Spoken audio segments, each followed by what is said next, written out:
So, hi all. In today's session, we'll be starting off with the template overview of the incident form, and then we'll go ahead with the original intake form. Okay.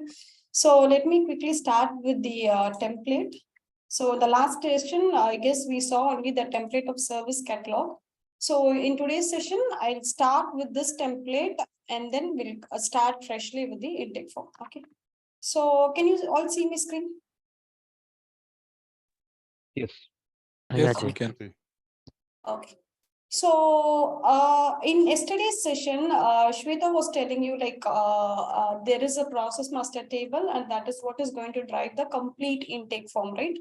So, these templates, right? All these templates will, if you look at these templates, the template which Shweta showed you yesterday also, there'll be like different tabs, okay? These tabs are nothing but they are just talking about our subcategories. Maybe I can show you. So this is what she was also explaining yesterday. So I'm just reiterating it. So this is a process master table. So we have three hierarchy here. It's parent category, and then the subcategory. So she was telling you that the subcategory list and the category list will and the parent category list will remain the same. So if you look at the topics over here, like front end changes, flow changes, data level changes, integrations, others, and reports, right? So all these options, right? All these 6 different subcategories, right? They are just these categories or the tabs that is mentioned in the Excel sheet. So you should be able to connect these two things and look at this particular template. Okay. So maybe I will just go through the template right now. And when we go into the intake form, you will just directly understand like why we have this sync in place. Okay. So going into the template, so this part, the first tab, right, it is just going to give you the index, nothing but the table of contents or whatever you look into the other tabs, right? Whatever activities are covered in the particular templates, okay, particular tabs. So that is what is listed out here.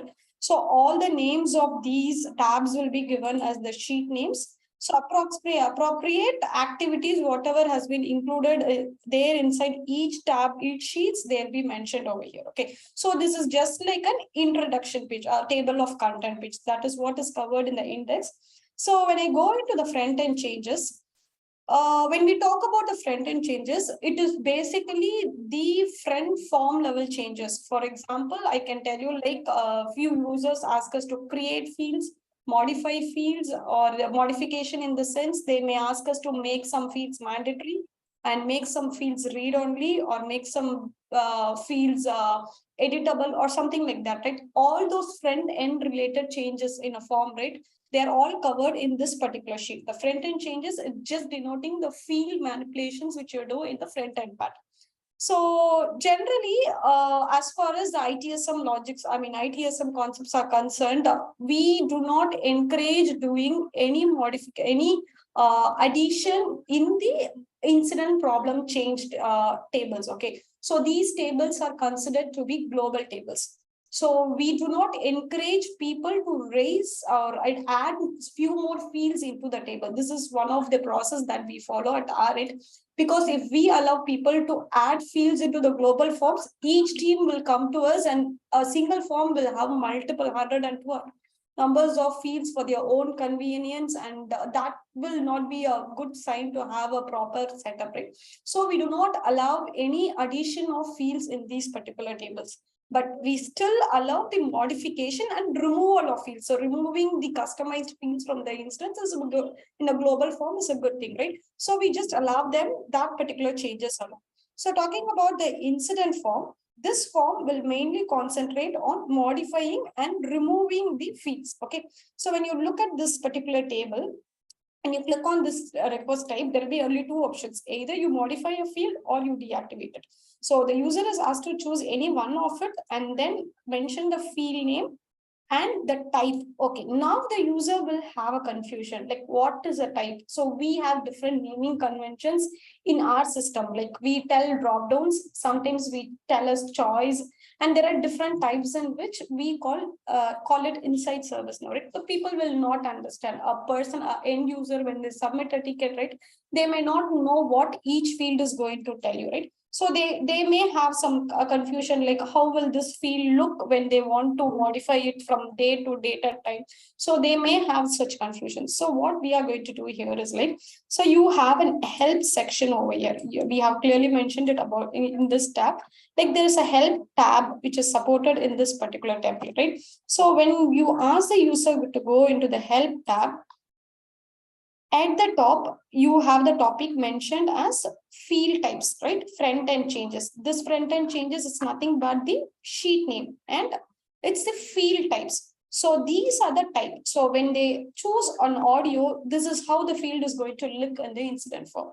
So when they choose true or false, it is just a checkbox kind of validation. So this will give them a view like how a particular type of field is going to look for the users when they're going to request for it, right? So we have listed out all the different types of fields over here for the user's reference, so that user may have an idea how their fields are going to look. So from this drop down, they can just go have a reference of it and then choose the fields that they want. Okay. So order is nothing but where you want to keep the field, like number 1, 2, 3, 1 after 1. So that particular ordering type is this. So mandate is whether they want to make it mandatory or they want to make it read only. So dependent conditions is nothing but it is something like sometimes user tells us, right? Only when the user is from the Pune location, I want to make this field mandatory. Then they should mention that condition over here. So when they can give their comments like only if the user is Pune location, they should make it mandatory. So mentioning any type of conditions, right? That should be made use of this. And the default value is nothing but there will be sometimes fields like drop down fields like yes and no. Okay, the users will tell us like always it should be no. Only if the users wants to change it to yes, they should have a facility. So by default it should be no, right? At that time they can mention like this particular field should have only the default value as no. Okay, so this is one facility, one placeholder that is used to capture this information. Help test is nothing but you give a help display message for the user near that particular field so that they understand the importance of that field. So if they want to add something over there, then they can give it over there. So other instructions are nothing but anything, any other things that the user would like us to know, then they can mention it in this particular last column. Okay. So this is how it, for example, this other instruction, right? They can also use it for, now some users will come to us and ask us like, there should be a field which should refer to groups table. Okay. So they may, they will just mention it as group name and it is a reference type. It should, that is how they will mention it. But they should also let us know which groups are they going to refer to. Are they referring to the ServiceNow groups or the AD groups? So those reference tables, the choices, all those details, they should be mentioning it over here. So that's the reason why we have clearly mentioned it like users should mention the reference table or the options that they will have to define it if at all it is a choices or a drop down. So all those cases. So this column, right, this is used to capture all these information. So this is all about the modify and removing of fields. Okay. So when you come down, so we have a clear information put over here that we are not encouraging addition of any fields in the incident form. But if at all, there will be a lot of users. I mean, there are kind of users who still come and ask us like due to business needs, they want to add some fields over there. Okay. So if that is the case, we do not expect them to fill these particular things at the first flow itself. We would request them to just fill in the business justification, like why they need it, what is the impact, I mean, impact in the sense, what is the business use that they have because of it and how it is going to be used, I mean, whether it is going to be available for all or like all those justification part, right? How useful is that going to be for them? So that justification part, they will mention in this particular business justification. This part will be taken into the approvals of the functional owners. For example, if the incident management team is the owner of the incident management firm, right? So they will have to validate, they will have to do all POCs in the sense they will just talk with the user, if they will just analyze if it is really important. And only after that, we will be getting info. Only after their approval, we'll be getting this information, the appropriate information, and approve this particular ticket to the next stage. So that's the reason why, in order to make sure like we do not encourage it, we are not allowing them to fill other forms. Okay. So that's the reason why we have given this thing. Okay. So is it clear the front end form, front end changes, like how this template should be handled? Yes. Oh, Yeah, fine. great.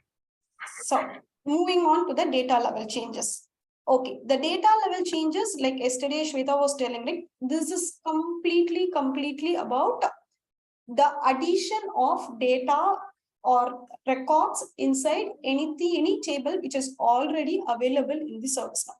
So that is what is called as data level changes. Okay. Now, for example, as the screenshot is showing, the screen is showing like smart category, right? Smart category configuration tables, it is all already done.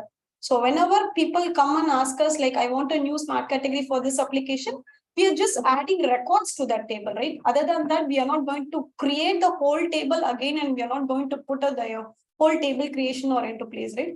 So that is the reason why this data level changes are talking about the smart category. Okay, about this data level changes is nothing but addition of configuration items. Okay, that is what it really means. So when we talk about the incident form, there are few activities which will come into the view for these addition or removal or modification of records. So we have categorized those activities and we are just collecting those informations from the users. Okay.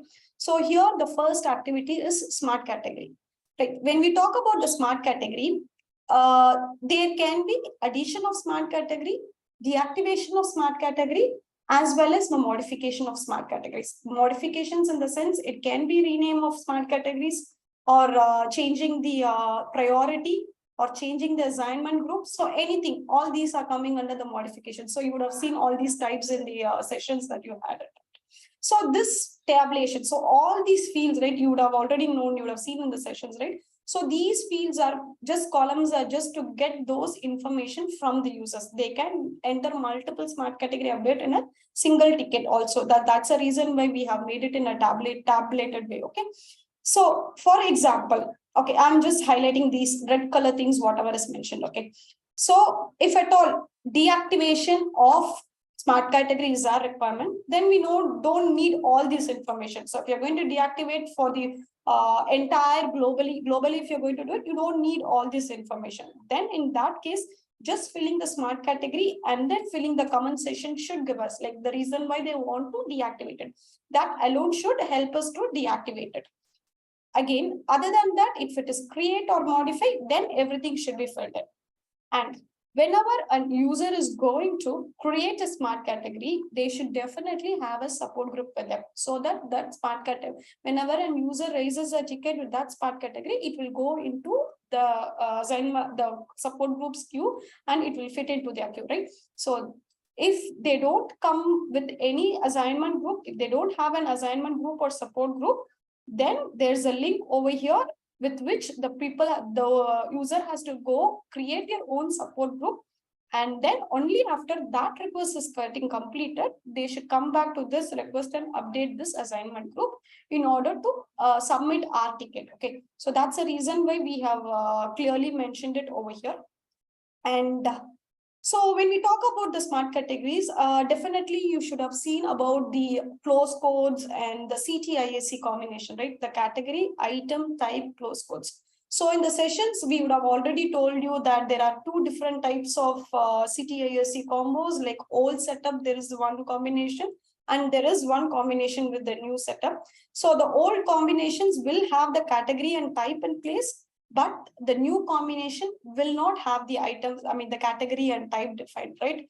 So they will have to fill these particular tabulation in order to define their own setup or to modify those setup. So if people are not much convinced or they do not understand how to fill this or they do not understand the basic structure of how smart, so everyone will not have an idea about like how the CTISA combination, the old and new, everything, they will not have an idea, right? So for that purpose, we have again defined a structure in the help section.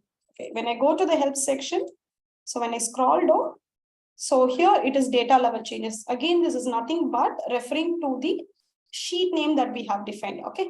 So here it is clearly mentioned like old configuration. How does it work? It is your category, then it is dependent on, then there comes the type, and from type you have item, and from item you define your actions, and you have a common close codes. But when you go into the latest section, you will not have the type and the category into the place, right? So this structure will give them a clear idea like how are they going to work or update their own configurations.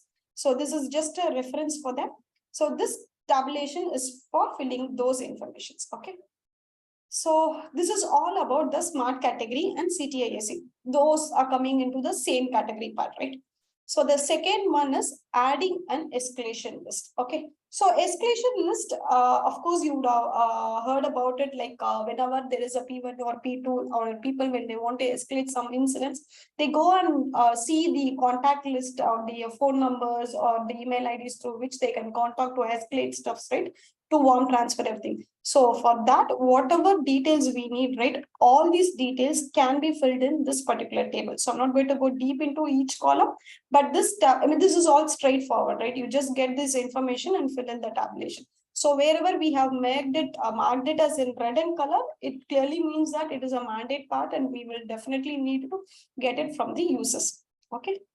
So again, these two are two different activities where sometimes when some integrations or some automation fails at the users end, most probably not in ServiceNow end, somewhere if it ends, right, something is not working. At times when monitoring or something is not working, right, something goes down, there will be lot of alerts which will be coming which will be getting increased, right? There will be lot of incidents like 500 incidents, 1000 incidents. They'll be getting created within 1 or 1.5 hours. In those cases, users will not have access to cancel those incidents in a bulk way, right? So they usually come to us, they will give us a list of incidents which they want to cancel with proper justifications, like this is the reason why this has come, and they have resolved it through that particular incident. So they want to cancel those incidents. So all these justifications will be given to us and we'll be asked to cancel it. So if that is the case, then we come into this activity and we will expect the users to fill this particular tabulation. Okay. And now this is again one more access that we users will ask. Okay. So sometimes users will ask like for the same alert, there will be multiple requests, 10 or 15 incidents that will get created, where the user would have to update the same comments in all the tickets and close it in a single shot, right? So we do not encourage closure of tickets from our end. We will just do cancellation of tickets on their request. We will never close any tickets on their request. Also, we will not encourage them in that way. Okay. So if they ask for such request, we will be granting them the access where the assignment group is one such as which is mandatory for to give that particular access. So that list can be brought using this particular tabulation. Okay. So moving on to the integration and orchestration part. Okay, this is a straightforward thing. Like when we talk about the inbound automations, okay, this is basically talking about the automations part. Okay, so when we talk about the inbound automations, so you would have seen a lot of integrations in ServiceNow, like when they drop an email to ServiceNow, they want a ticket to get created, right? That is one of the email integration that we have in ServiceNow. So people may come to have new email integration to be created or modification of it or for the deactivation. So whatever details that we need to proceed with that, no, that is very clearly mentioned here. You just need to get all these and make sure like people are filling this form and then submitting. It is all straightforward things. Okay, there's no particular thing that they cannot do it. If at all user wants to mention some conditions or mention some information for us, then they may use this particular command field to get that finished. Okay, to get that done. So web service is again, it is all the template related, and your template will give you a clear information what you want from the user. Okay, so the template is clearly explaining you, like when you talk about the web services, we again have when you come to the incident part, it is all the 4 different types of request you have. The first one, through a web service, you can create an incident. Through a web service, you can resolve an incident or update an incident. And also you can read an incident details from the instance, a bulk of incidents you can read, or each and every incident you can read it using an API. And the fourth type is something called as a plugin installation, something like an add-on. Okay, so there will be some plugin kind of thing. Sometimes user will ask us to install that so that they will connect from their application to our service now and have their own incidents created or resolved through some monitoring tool. They'll be doing it. Okay, so for that also they will be reaching out to us. For that, these are the details that is mandatorily required from their end. Okay, so again, this comment is to give some more details about it. So when we talk about outbound, it is just the web service facility that we have when we talk about the outbound. So again, these are the details that we will have to request from our end in order to have this outbound web services getting completed. Okay, this is all straightforward, right? The template is straightforward, which you can get from the user and finish it off. Okay, moving on to the flow or process stages. Okay, so when we talk about the flow, it is all about the SLAs and the notifications part that we want to discuss. So when we saw the service catalog, it was all about the workflows. But as far as incidents is concerned, we don't have the workflow defined. So it is all state driven. So you would have been working on incident for a long time, right? So you have the incident state through which all your you move to the next stages, right? So that is how the incident form is completely designed. So as you know, as far as the SLA part is concerned, we will not modify any SLAs on request. That is not allowed for us to do. So we are just giving them information. See, this is the SLA defined for you. You need to follow it. We are not going to make any changes of it. So this is just a read-only information for them. And when we talk about the notifications, as far as the incidents are concerned, you already have all the notifications set up in your system. Like when you create an incident, when you comment an incident, or when you resolve an incident, there are all automated emails globally set up in the system. So we will not encourage people to add their own notifications into the incident table.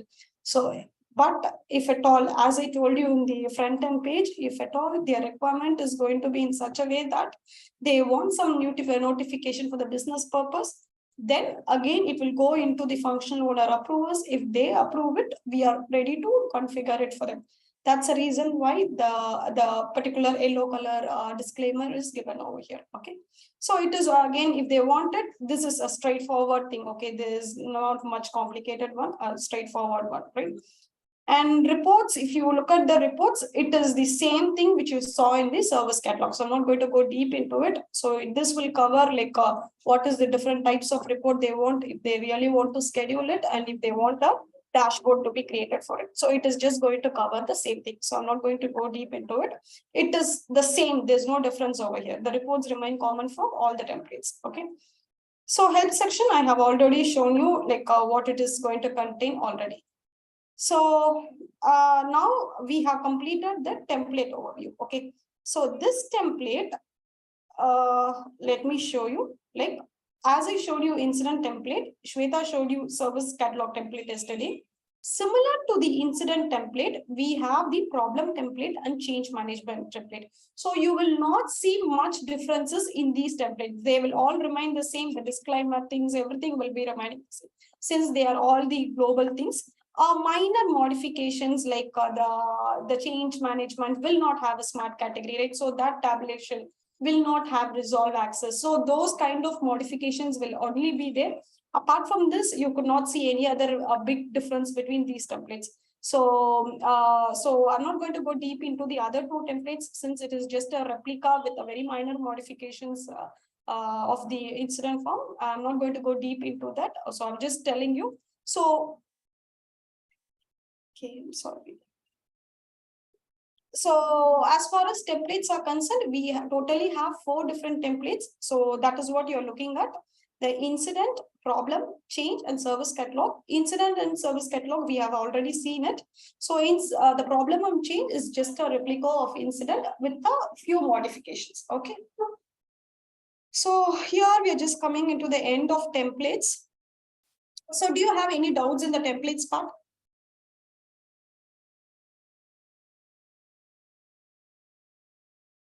No, Jaya. Okay, okay, done. Okay, now let me go into the intake form. So, okay, before we go into the intake form, I'll just clearly tell you like the interface which we are showing you, right? So this will not be used by the users, okay? This will be used by IT people, like we support people will be making use of it. Maybe users can see this, but it is not like users will not come and do something over here, okay? So they have a different view when they got it interface, right? We used to have fixed something like that, right? So they have a different record producer for that. So that I'm not going to show you today. I'll just from support perspective, what all we will have to do, right? That part I will give you a clear idea. Okay. So when I go and create, I'll just walk through the forms. Okay. Like what is there and what it is going to give you. Okay. So the moment, okay, this is the top flow. Okay, so these are nothing but the process flow. So like how many stages or states that you state that you have, right? All these will be mentioned in this particular process flow. Okay, there are different states. So whenever a user is going to submit a ticket, it will be directly put into the assess part. Okay, assess is nothing but the analysis part. That is what it exactly means. Okay. So for example, okay, this is what is a process flow. Okay. So when I talk about the top, right, the top and until this one, right? So this is going to be a static thing. Okay, there's nothing to be hidden over here. There is nothing to I mean, that's the combo of making it mandatory, read only, and hiding it. So there's nothing like that. These will be always available for you. So the number, as usual, you know, it is the numbers that you get for your own tickets. Recipient is for whom the request is being raised for. Location will be the user's location, and watch list is a common functionality that you have, right? You have like whenever you want to communicate with the users, you will also have the watch list people into the thing, right? It is just who watches your ticket. Okay, it's on top of it, right? Okay, fine. So the status and state is what is an important thing that you will have to remember. Okay, 1 minute.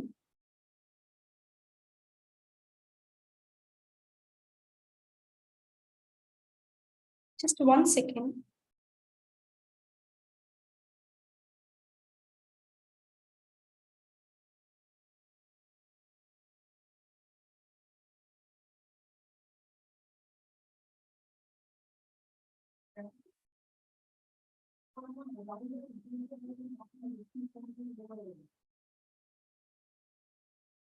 So can you see my screen clearly now?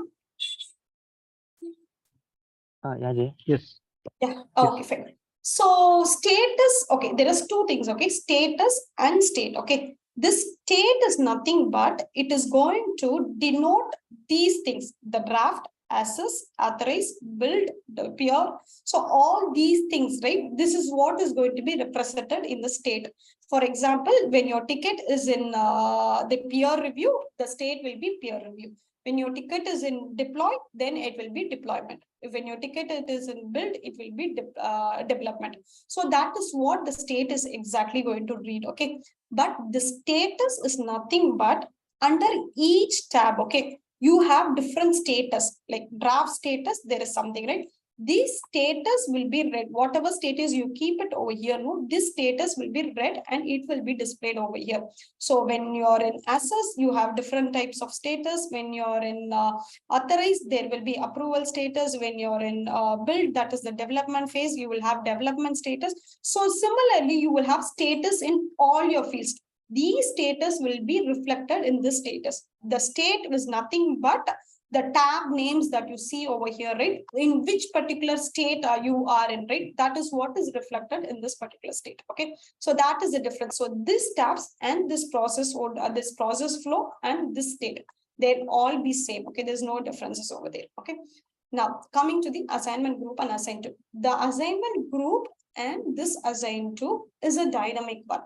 It keeps on changing depending upon the person to whom it is assigned to and to whom, to which group that is assigned. Okay, it keeps on changing. It is not going to be a static one for. So anything, if this particular ticket is assigned to ops group, I mean to any group over here, that group name will be displayed here, and to the person who's it is getting assigned, that assigned to will be updated here. Once the person completed this one, it will just go to the next stage, right? When you come here, it will be the development assignment group that will be coming here and dev assigned to will be coming here. So there is a mapping of this group assigned to this group assigned to. So there will be a mapping of this. This is going to be a dynamic one and not a static thing. Okay, that you need to make. So this is how the top form, like the top part, the top part of your form is going to be designed. Okay, so getting into the top, yes. Mapping means those groups names will automatically will get selected, right? As soon as you move to the draft essays authorize, right? Yes, it will be automatically fetched, automatically updated. I mean, you need not go, I mean, we need not go and update any assignment groups or assigned to over here. Assigned to Okay, will be done by us. Can you go to the assets tab? Yes. Okay, as you mentioned, the ops groups and ops as assigned to. So the here group and the assign also, it will automatically come, or we need to select the groups here? Group will be automatically done. Assigned to should be done manually. So we do not know to whom should be assigned, right? So that is our part. The group assigned. But the moment you assign some assigned to over here, automatically it will be updated here. So this automatic update will be there. Maybe I will show you, the next stage when I show you, I will show you that part. Okay. Okay. Now, when a ticket is getting submitted, okay, as I told you, will not be the interface through which user will be submitting the ticket, right? It will be coming through another interface like the got it interface. There will be an item through which people will submit a ticket and it will just come into this particular form and there will be an entry created. Okay, that is how it will work. You can just assume like fix something, right, in the got it interface. So they enter few fields in the fix something, but when you come into the service now, you just go to our incident form and check and work on it. Like it is the same setup that you see here also. So you can just imagine it that way. Okay. So here, the moment the user submits in the got it interface, it will be just in the submit stage. So now coming to the product. Okay. So in yesterday's session, we were seeing about products, right? So there were around 6 products, correct? So we saw 6 different products and Shweta was highlighting that there will not be any changes in the product code. Anything that comes into thing will be added into it, right? Will not be added into it. They will be added into the categories and there will not be any changes in the product. So when you click on this, you should be able to see all these 6 products, okay? But when a form is getting automatically created, when you open a ticket, right? This is the default thing that you will see. There will not be any differences. Okay. This ITSM will be a default one. Since most of the requirement, around 90 to 90% of the request which comes, right? Now maybe not 90, more than 80% of request, you get it from ITSM, right? When it comes through a request from the user's end, it's all mostly of the support perspective, right? So by default, we have kept it as an ITSM. So it's, but you have a facility. So the same setup will be available in the got it interface also. The users will also have a facility to modify it. So in yesterday's session, when we saw the process master table, Shweta was showing you a diagrammatical view, right? The product will have their own categories, right? So that is how she was telling you. So if you look at here, so if I go on choose any, okay, like let me go with the same thing. Okay, so I am just choosing the parent category as ITSM. So when I scroll down, there are around 6 categories, right? 6 categories are there. So it is ITSM. When I go and click here, I should be able to see those 6 categories. Fine. So I'm just choosing any one of the categories. Once I choose it for ITSM alone, we will be able to see this request type, whether they're going to create or deactivate something or modify something. Okay, anything. It can be a smart category, it can be fields, anything. It is all user definition things. Okay, so I'm just going to choose whatever is going to be done over here. So I'm just choosing it. So when I chose the smart category here, if you would have seen it, there was some link that came up here, right? So this is nothing but the templates the user is asked to fill in, right? When I put the incident and click on this, you should see the incident management template getting downloaded, right? Similarly, if in case I put change management, this link will get updated. And when I go click on this, it's the change management, right? So as per my category, the templates will get added up. And if you remember the yesterday's session, Shweta was also highlighting one thing here, right? In the process master table, there is a checkbox called as template available. Okay, this logic of auto populating the template, right? It clearly depends upon this one. Now, when I clicked on change management, I saw this, right? Template got downloaded, right? Now, what I will do just for testing purpose, I'm just going to make this template disable. Okay. Okay.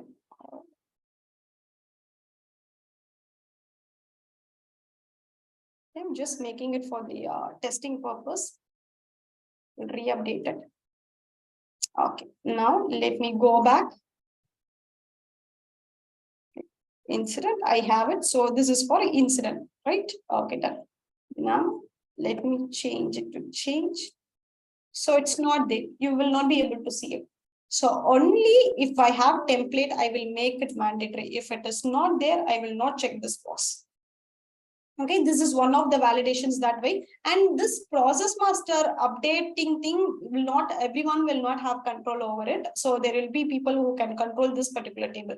So it is like the moment you are ready, if for example, if I don't have a template today for a problem management, I will not make this template mandatory as of now. Once the template is ready, I will put into this part, I will make this mandatory. So that is how I will be doing it. Okay. So this is one thing that is there in place. And one more thing that we will have to think is, so here, when I put service catalog, okay. Okay, service catalog, there's a template, so I got it. Okay, fine. Now, if I choose create, there'll not be, so they are just asking me to create a catalog item. Fine. If at all, it's just a modification of a service catalog, then I am just getting a reference of which catalog they want me to modify. Okay. Again, if it is deactivation, I will get it. But if it is creation, I don't have a reference of it in my system. So I'm not getting it. Okay, this is one calculations that we have. Okay, we are just getting for the service catalogs alone. Going to the criticality of the application. So when we talk about the criticality of the application, so whomever raises a request, they know like which application they are raising it. And these applications, when they are maintained in OCS, they have their own criticality level mentioned. So depending upon that criticality defined, they will have to choose the options, whether it is low, medium, or high. If they don't have some things defined, then they can go into the low part where less than CL4 or other is defined. Okay. So that is one thing that should be. Okay. So the next one, users impacted. So who all are the users who will get impacted when I'm going to make the changes? So that is what I should see. I mean, these informations will be given by the users. Okay. So we need to know what is the detail. Okay. So who are the users who will be getting impacted? Some IT and end users, all IT users, all users are nothing but it can be either end user or it can be, end users or it can be the IT users, anyone together, everyone will come into the all users part. Okay. So this level, they will have to define it. So these two questions, all these questions will be obtained from them. So again, here, when I choose all users, there will be something called as CAP questionnaires. So CAP questionnaires is a process that we maintain at ServiceNow. So when we have a requirement for global and end users, then we send it for CAB approval. Okay. So if that is the case, then CAB approval, generally what we do is like, we will initiate an email on Tuesday, every Tuesday, to get the CAB approval from set of people. And most of the times it will be approved through emails itself. And the conversations will go on through the emails itself. They will have all their doubts clarified. And through emails, we will get their approval or rejection. And based on that, we will come into the system and update the appropriate approvals. There will be like set of questions that we ask the user before we send it to the CAP team. If they are not convinced with the email conversation, then there will be a call initiated on every Thursdays to get where the CAB members and representative from our team will get into the calls. They'll get things clarified and approval or rejection will be based on the conversations that is built in over there. And the users will also be a part of that call. So in order to bring that process into place, we are just getting the CAB questionnaires from CAB requirements from the users. So the user is supposed to fill in all these things in order to submit the ticket. Okay. Now I'm just okay. This is all about the categories. Okay.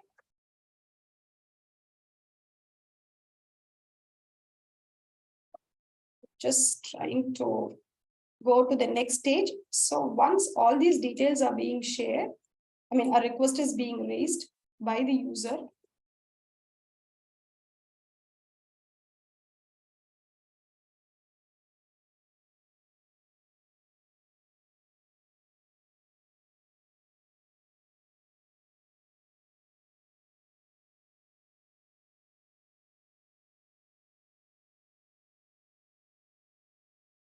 Okay, I forgot to put my attachment.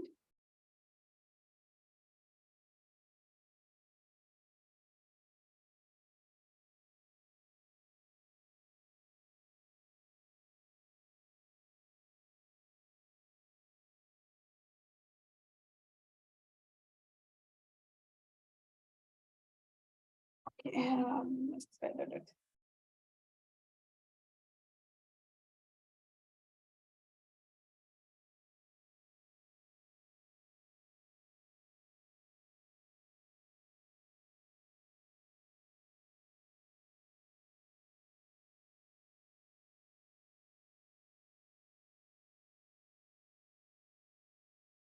so once the ticket is raised, so after all the user fills in all the request, right? Okay, I'm sorry. I'm getting stuck over.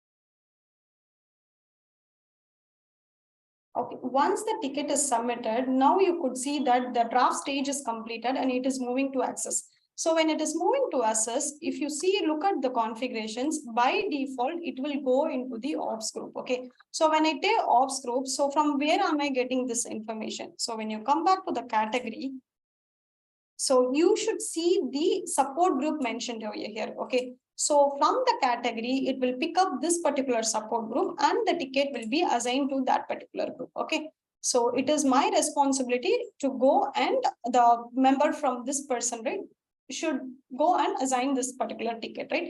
Now, when I move from draft to access, you can see that the status, right, the analysis status open is mentioned over here. And the status, this access is nothing but the analysis state, right? So this is what is replicated over here. Now I'm just going to assign this particular ticket. Assigning this. So the moment I assign this particular ticket, when you scroll down, you should be able to see the ops group and it is assigned to this particular person. The same person, whomever I assign it over here, it will be assigned over here also. Okay. Now, there comes the next logic. So these are the drop downs that is available. Okay. So it's whenever a ticket is coming into the access state, the first state will be open. And then when you start working, you need to put it in the in progress. Reopen is something which you can keep a hold. I will explain you when I go to the next stage. And on hold is on hold and awaiting user information is something like you're waiting for some information from the user. So you just give your reasons and then you will wait for it. Complete is like once you complete the whole task, you will just go and complete the stage so that you move to the next stage. Cancel is you don't want this ticket to be and move to the next stage and you're completing the whole request. Then you go to the cancel part. Okay, so these are the analysis status that is available. So let me update it in the in progress and show you like how it works. Okay, just putting it in progress. Now, here comes the subcategory, right? So subcategory is nothing but the classifications that we saw in the templates. and the classification that you saw in the process master table as subcategory. They all will remain the same thing. If you look at it, it is all something. From the template, if user is going to request some changes for you in the front end, then you choose it as front end. So when it is only the front end changes, your complexity of the ticket will be just low. Okay. And now I'm just telling you, like, there is some flow changes also mentioned in the catalog in the form. Then I just mark it as flow. Now it has become medium. And now there's also a requirement in the same sheet for the automations. So I'm just mentioning it as integration. Now, when I choose it as integration, it has become, complexity has become high. This is how the subcategory is defining the complexity. Okay. The subcategory is going to play a main role when you talk about the complexity of this particular ticket. I'm just saving it now. I'll go through the whole sheet, consolidate the complete requirement, draft it over here. Okay. Whatever requirement that their users are giving, I'll just draft it over here and copy, paste it over here. Okay. Now, this implementation scope. Now, this is a deciding factor which is in our hand to make sure who's going to work on this ticket. Okay. Is it the development team who's going to work on this ticket, or it is only the operations team who's going to work on the ticket, or there is no action item at all for this ticket? Just advising them is more than enough. So you don't need to go into the development phase at all if that is an action. So there is three things. So this is a place where you decide who should work on the ticket after going through all the requirements that is mentioned in that particular attachment or the requirement, whatever the user has given. Now I'm just marking it as operations team. So operations teams, you know, right, the collaboration team, right? So if there is any task dependent because of this, okay, dependent on this task, right? So in order to have this particular task, if you have any dependent task, then you can choose those task numbers over here. That is one thing, one option that is available. And any additional approvers, if you want to add it, you can make use of this facility to add the approvers over here. Maybe I will simply add one user over here, just like that. Okay. And when you want to add any group approvals, you can just add it over here. I'm just adding any users. Okay. Just like that, I'm just adding. I'm not very sure, but just like that, adding it, cross verify where there is members. Okay, there are members. So I'm just adding the group approvals. So there is something called as owner approvals. Okay, when we talk about the owner approvals, whom are we referring to is like owners are the functional owners and the CAP teams. They both combined are called as owner approval. Okay, so now let me give you a clarity on CAB first. Okay, so CAB approval is concerned only when I will come back to this risk part. Okay, when I save this record, I will come back to this. Okay, so risk is of three types: low, medium, high. Okay, when the risk is low, a notification will be sent for the CAP team. When the risk is medium and this impacted users is not all users. When it is low, only a notification will be sent to the CAP team. When the risk is medium, it will come here and check whether all the users are getting affected. If it is not all the users, then a notification will be sent to the CAP team. Okay. When the risk is medium and this is high, this is all users are getting affected, then CAB approval will be sent. When the risk is high, a CAB approval will be sent. By default, when it is high itself, without any validation, a CAB approval will be sent in the system. Okay, that is one thing. Now, coming back to the functional owner, okay, functional approvers. So when we talk about the functional approvers, the moment you come to the, it will not validate anything. Okay, the moment you close this session or you update everything, by default, a notification will be sent to the functional owner. So when I talk about the functional owner, I'm just talking about this owner. Okay, this person, the person who is marked as a functional owner of that particular category. And email will be sent by default always to the owners irrespective of risk. Okay. And when we talk about the functional owner functional group owner approval, it will be always sent. Okay, 1 minute.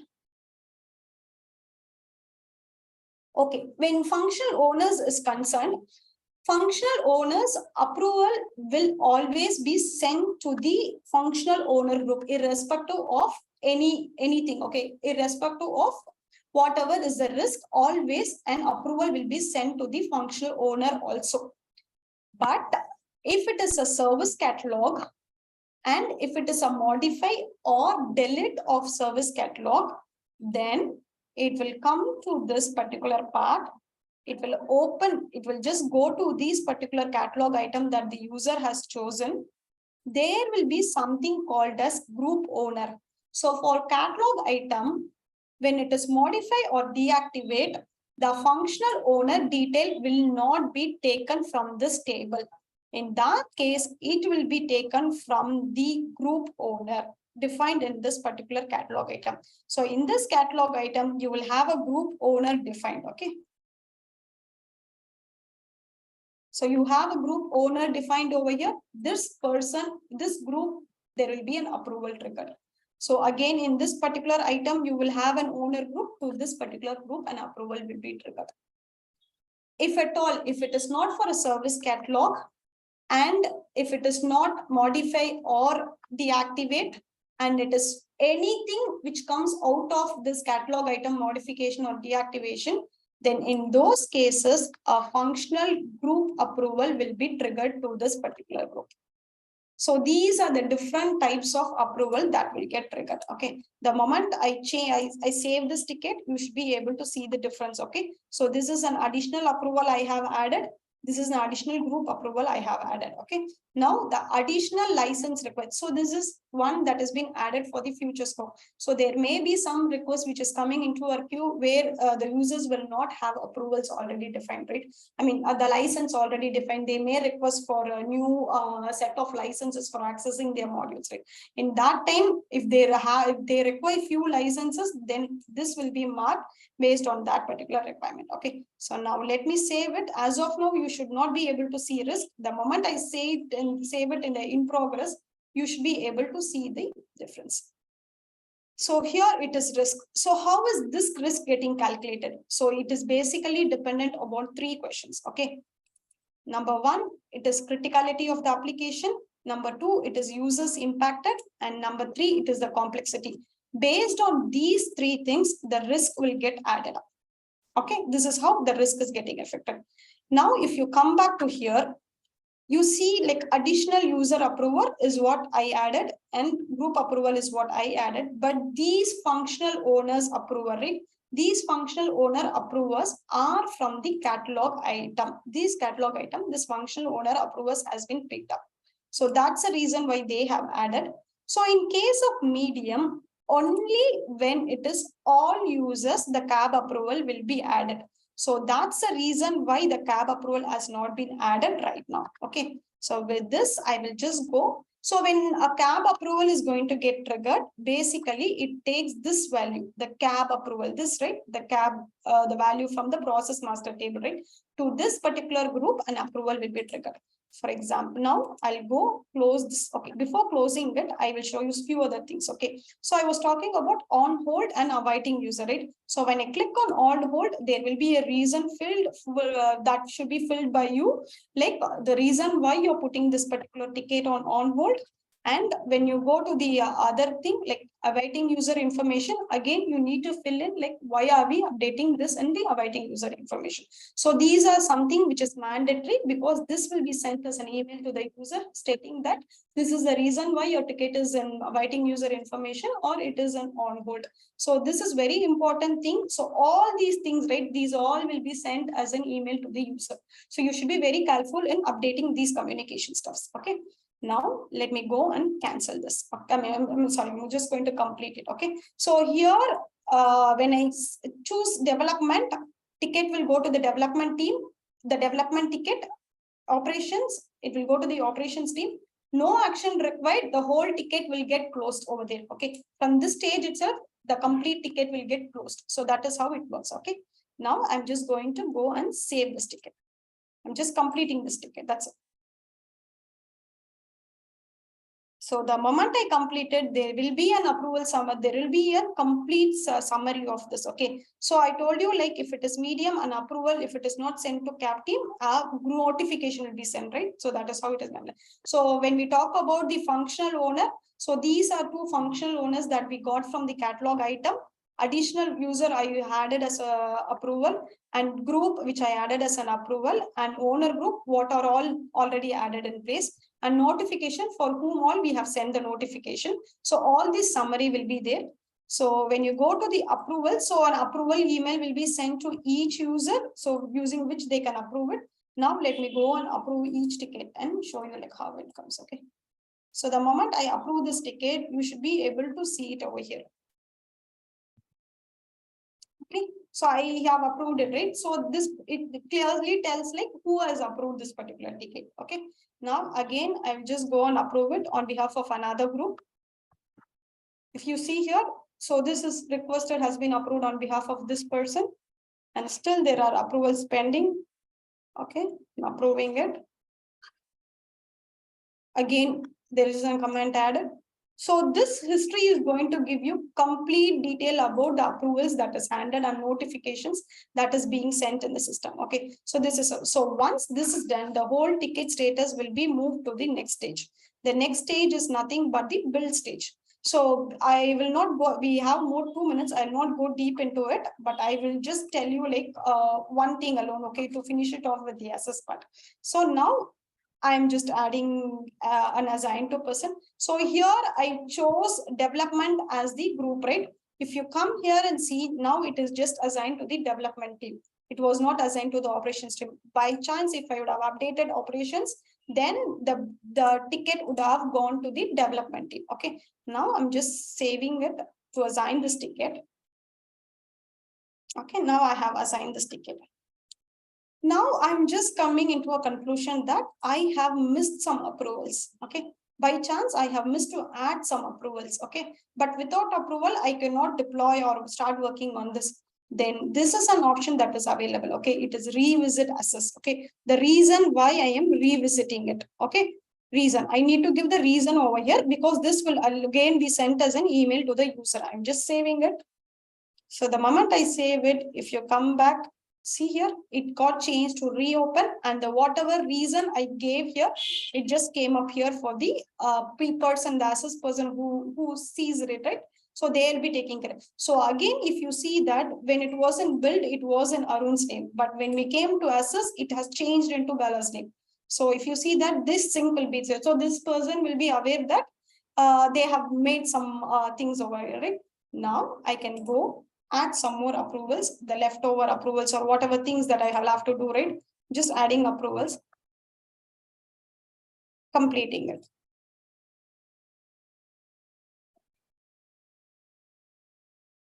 So again, but now if you see, it is only the approval which I added, right? That alone will get triggered. Other than that, there will not be any approvals that is getting triggered. So there is only the approval which I added newly, right? That alone got triggered. So after I approved it, it just moved on to the next stage. So this is the reason why we had a drop down in the assess called as reopen. That is the usage of this particular thing. So with this, I will stop today. Tomorrow we'll just freshly start with the other stages. Okay. Any doubts? After changing that state of, to revisit assess, SLA will get impacted on that? Yeah, it will. I mean, the SLAs, I mean, this assess, right? It will have a different set of SLA because the person who works on this is a different person, right? This will have a set of SLAs, and this build will have a different set of SLAs. When I put into revisit, for example, if 3 days is a time for assess, right? Within 2 days, the person is completing and closing and it is sending, right? The moment you send it back, it will restart from 2 days. It will not start from day 1. Got it? That means if we have the 3 days SLA and if it is sent back to the RSS, then in that case we will have only 1 day Yeah, exactly, to be exactly. completed. Yes. Yes. Okay. What if the it has been sent on the last day? Of course, it will get breached. Okay. Okay. Okay. Okay.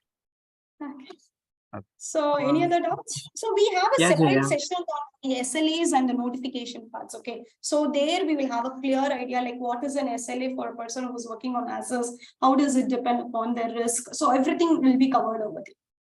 So where it will stop, where it will start, everything will be talking there. Okay. Jay, I have one doubt. Yes, sir. So once the development team that has been chosen, after that it will come to the build stage. We can able to change into ops team or ops team to development team. So those changes we can done.